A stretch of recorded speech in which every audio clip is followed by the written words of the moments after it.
So it fights to stay up in the wind. It's not that bad. Get a little closer. You can see it's pretty windy back there.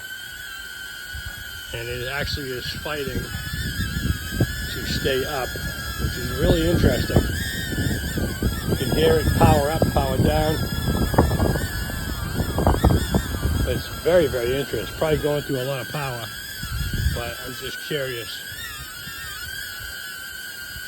how it stays up, and it's really super interesting though.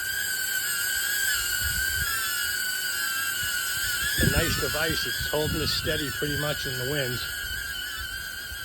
which is very interesting. But it has good tracking. Well, let's see how it does in the wind when it's below. Okay, not bad.